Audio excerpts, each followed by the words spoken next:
Luke chapter 7, verses 36 through 50. Jesus forgives a sinful woman.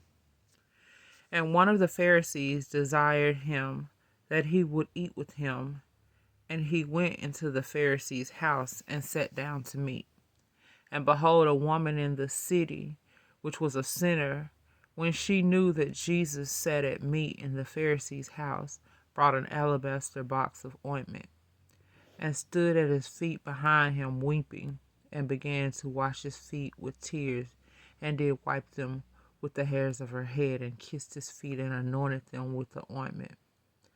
Now when the Pharisee which had bidden him saw it, he spake within himself, saying, This man, if he were a prophet, would have known who and what manner of woman this is that toucheth him, for she is a sinner.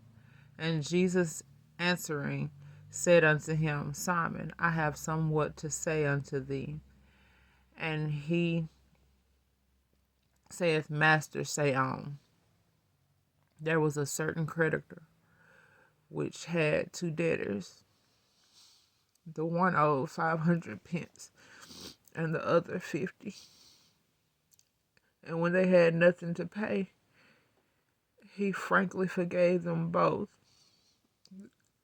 Tell me, wherefore, which of them will love him most?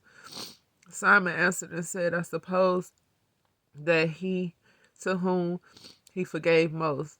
And he said unto him, Thou hast rightly judged. And he turned to the woman and said,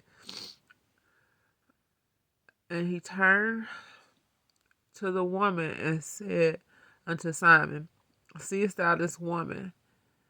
I entered into thine house, and thou gavest me no water for my feet, but she hath washed my feet with tears, and wiped them with the hairs of her head. Thou gavest me no kiss, but this woman, since the time I came in, hath not ceased to kiss my feet. My head with oil thou didst not anoint, but this woman hath anointed my feet with ointment. Wherefore I say unto thee, her sins, which are many, are forgiven, for she loved much. But to whom little is given, the same loveth little. And he said unto her, Thy sins are forgiven.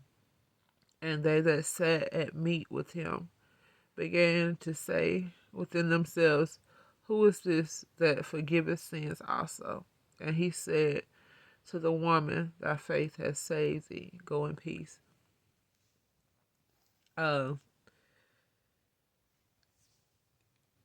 When they talk about you, people use you. You know, that woman had a first. She had somebody. Who knows how that first came about?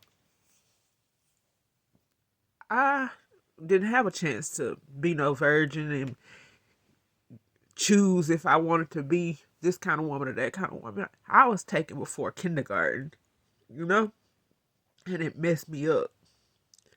And to read, how folks look at you, they don't care about the story. People don't care about how you came to be how you are, but God do.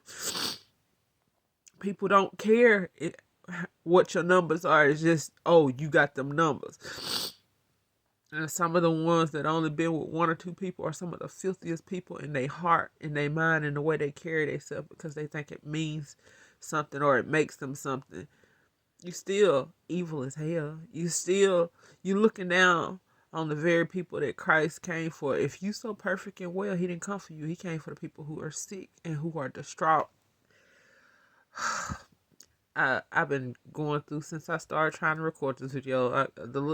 A fly came or a bug or something, a gnat or something. I'm not gonna start over. This is life. This is how I go.